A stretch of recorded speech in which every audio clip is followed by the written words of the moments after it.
Hello, my name is Warwick Wright, developer and proprietor for the website vehiclespares.com. In this video presentation, we'll be covering 4 sections. Business model, which explains what this website can do for you as a vehicles breaker, followed by features, instructions for use, and roadmap of future features. The first feature for this site we're going to cover is actually how it searches. So we'll go over to the search page. Got a straightforward setup here. You just enter category, make, model, and year, and you get the search results. So we'll show you how that works. So we're going to type in left wing mirror for this demonstration. We'll select that, and as you see, you've got 4 search results over the right hand side there. If you look at the bottom part of each search result, you notice you've got a distance there, 1.43 kilometers, and at the bottom you've got something of 10.45 kilometers. So the search results are actually filtered in order of distance from the browser. Alternatively, you can actually get a distance from the given postcode. So if I put here, say for example, E15, which is Stratford, and then those distances will actually change, as you can see there. So that's quite straightforward. If you actually happen to know the part number off the top of your head, you can actually type it in, and you can narrow the search down that way. So what we'll do here, we'll stick to the way we were searching before. If we look at these search results, the top search result is a Skoda. The middle 2 are Audis, and the bottom one is a BMW. So what we're going to do here, and I'll show you how it searches while we're actually searching. So it narrows the search down while you're actually typing. So we're going to type in Audi. So we're going to type in A, and it's already gone from 4 search results to 3. I'm going to type in U, second word of Audi, and as you go, it's gone from 3 to 2. So as you can see there, searches while you actually type, and same with the model as well. So that's an A5 model. So if I put A3 instead, then instead of A5, it will disappear. Put in A5, it stays there. And of course, the same with the year. Those are both 2014 models, so 2014, it stays there, 2015, it disappears. So that's basically how the search works. Also, there's a little sub feature which is extremely useful. A lot of other sites that actually sell spare vehicle parts don't have a normalized category system. So for example, if you search for a rear seat, you'll get all the results for a rear seat, but if someone stored it under a back seat, then obviously you don't get those search results. So the way the category system is normalized in this site actually resolves that problem. The next features we're going to cover here is storage areas and requests. Now this is actually related to part auditing. Before you can actually audit a part, you actually have to register a storage area where that part's actually going to be stored, which is actually quite straightforward. Also on this web page, if you're trying to audit a part and the category doesn't exist, this is the page where you can actually request that a category be added.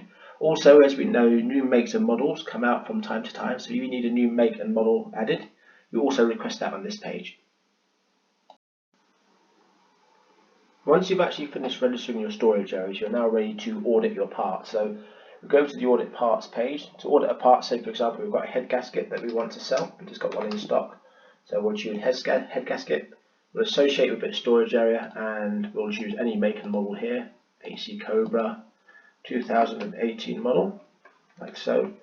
Put in a little description there. Optionally, you can put in an eBay link. We'll leave that blank, but that doesn't need to be a link to eBay. It can actually be any website you want or any link. Then obviously put the price in, the quantity, which we'll leave as 1. Add your part, and presto hey, we've now stored a part which is searchable by the public. So we'll go over to the search to show that's in there. So we'll type in, say, head gasket. As you can see, that search part's come up there. There's another feature which is actually quite a very simple feature, but a very important feature for you, is that if you go to the home page and click on help, you'll find an email link here for feature request. As I'm personally invested in this venture, I want it to be as usable as possible for you, the breakers, and the public. So you can actually click on that email link and you can request that features be added to the site, perhaps request things be slightly changed in the way they're done, or if you find any bugs you can report it. So that's actually quite an important feature, even though it's a simple one. So that covers features. On the storage area page, this is actually where you'll be registering your storage areas for auditing, requesting missing categories, or requesting makes and models be added to the system. So to add a new storage area, all you need to do is go into this box here, and we'll put for this purpose, we'll put a test area, so test area. Simply click add, and that will add that storage area there. If you want to edit an existing storage area, you need to select it first, and we'll just call it test, say for example test areas. We can add an S to the end, for example. Edit, and that's now edited. Now, incidentally, if you had parts under test areas and you actually edited it, the edit would actually cascade through all of the records just to make sure that, just so that you know that it doesn't actually break anything. Also, if you want to delete a storage area, again, you just select it, click delete. You'll get a little warning saying that if you actually delete the storage area, all parts associated with that area will also be deleted, which means you'll have to re-audit them. So, because this is a new test area, there's actually no parts available, so it's quite safe to delete that. So normally, if a situation occurs where you want to delete something that's got parts, just be aware of that. So that's how you add, edit, and delete a storage area. So also here, you can actually request categories be made. So for example, if you've got a category, you're trying to audit a part, but the category doesn't exist, then you can actually request that here. This is very simple. You just type in, say, test category, or whatever category you want added. Just click on that there, and it says request submitted. A member of staff will add the category shortly. So it's that simple. So you just need to wait for that to be added. If you're in a hurry for something to be added, you can actually call up the administrator of the site to expedite the process. And the same with requesting makes and models. So for example, if we want to request a make that doesn't, a model for a make that doesn't even exist, you can go new make like that, and then for example you'll type new model over there and click request make model, and that will actually add it like so. Or if you want to request a make model for an existing make, then obviously you would just select an existing make. If, you know, BMW's brought out, if Lamborghini's brought out a new super duper sports car, you put Lamborghini, I know, L55 or something like that. And again, request missing model, and again that request is submitted. So again, member of staff will look at that and they'll actually add that to the system shortly. So that kind of covers this web page. The register vehicle page is very straightforward to use. When you get a new vehicle in to pull apart, this is where you would actually register the vehicle. Incidentally, this part is actually optional. You don't have to actually register any vehicles for the system to work, but it's actually for convenience, as you will see in the next section for auditing. So for this demonstration, we'll choose any make and model. You choose an AC Cobra, put a year 2018. The registration can be left blank. I will put test reg in for the time being. Click add vehicle, and it's that simple. In this section, I'm going to teach you how to add, edit, and delete parts for audit. So I'm going to start out by adding, say, for example, an airbag. So we'll choose an airbag, we'll choose a storage area, and we can actually, there's three ways you can enter the make, model, and year here. We can choose a vehicle which we actually registered. So for example, go like that. Or if I want to do it long-winded, if I haven't actually registered that vehicle, then I can put it in separately. So I can go enter make, so go AC Cobra, and then actually enter the year manually. But those two things actually do the same thing there. So we'll put in a little description. We'll go good condition, like so. Put a little link in there, like so. Give it a little price, and we'll leave the quantity at 1. Add part. There you go, a little part added there. Obviously, that's now searchable by the public. So also, if we go to the search, we'll be able to find that. Now, if you've actually stored lots of systems and you're trying to search for a part over here that you want to edit, so for example, if I wanted to just change the price, like say to £12, for example, you go edit parts. So obviously, you would have to actually, before you can do that, you would have to search for the part. So say for example, if I refresh this page and I go back to say airbag, if I wanted to edit that part, I'd have to choose airbag, I'd have to choose extras, I'd have to find the make, model, and year, then I can edit it.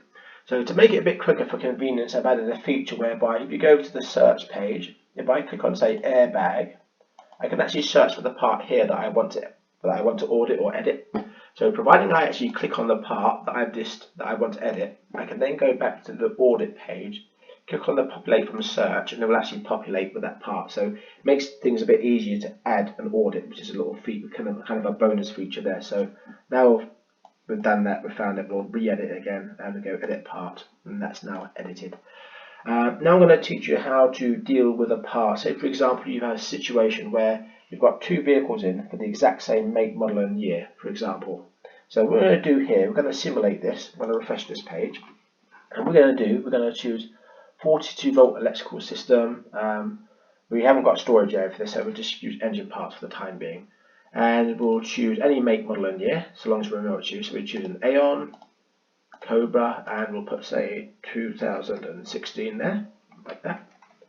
So what we're going to do, we're going to go good condition, like that, and we'll put a little website in there, like that, which can be any link, even though it's for an eBay link, but we'll do that for the time being. We'll go £10, and we'll just leave the quantity, we'll put the quantity at 2 for this one. So we'll go add part details, that part's added.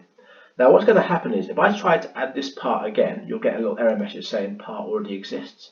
So for example, if you've got 2 different vehicles of the same make, model and year, one might be good condition, one might be, say, perfect condition. Now, so long as the description is different, the system will recognise that as a different part, and I'll then be able to add the part. So we'll change that quantity to 1, and we'll add that part there, and say part added.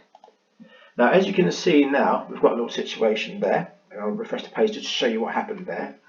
So we're going to go back to 42 volt system, engine parts, and we'll go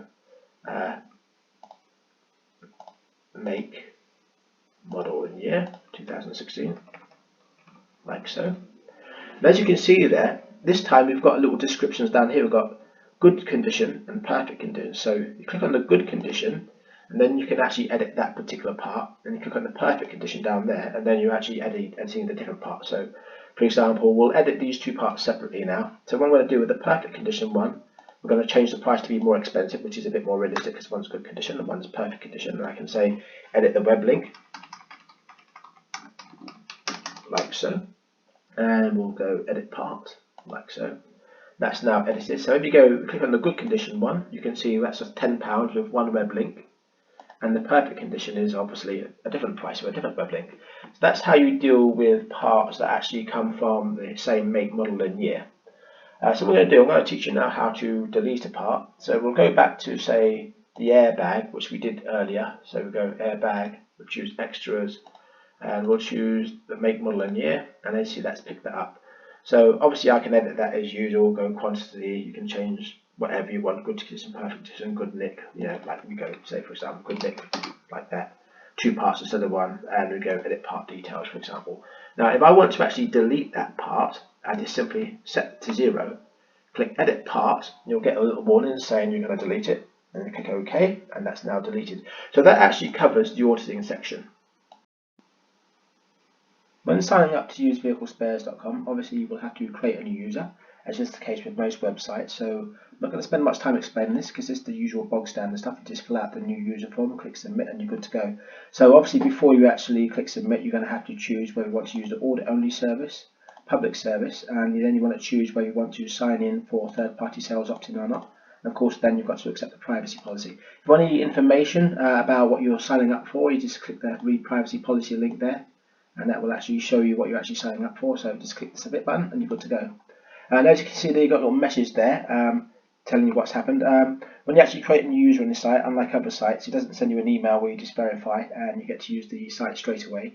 You'll actually get a call from the administrator for the site, which will most likely be me, and then they'll actually set you up an account and you'll be good to go. Once you're actually logged in, provided you're logged in, you can actually change your password if need be. So, for example, I want to change the password after I'm logged in, you just change it like so.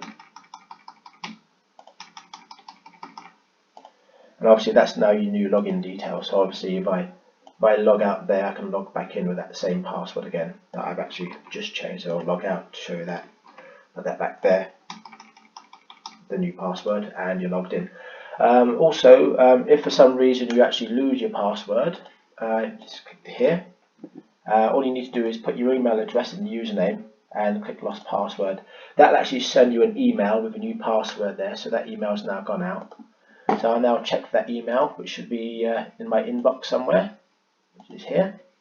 So this is now the new password in my inbox. So we'll just copy this here from the email, and we'll just put that in there and log in with a new password. Obviously once you've logged in with a new password, you'd probably want to do this again. Oops, password successfully changed, so there we go. So as you can see there, that's how you actually manage your passwords. So just do that and log back in. Also, if for some reason you decide you're not satisfied with the website and you want to unregister and you want to have all of your data deleted from the website, then you can actually do that. So obviously this will actually send out an email, so we'll delete this for the time being. over in my email box. So what I'm going to do now, I'm going to click on the unregister, and that will say confirm and register, and that will tell you what it does. So confirm and register, that will send you an email to actually unregister it permanently. So what we're going to do now is going to go into our email box, and there's the email there, and all I have to do is click the verify and register, and that will delete your account from the website permanently. So we'll do that. There you go, you've got a little message, user gmail.com has been successfully removed from the system. So that actually concludes this video tutorial.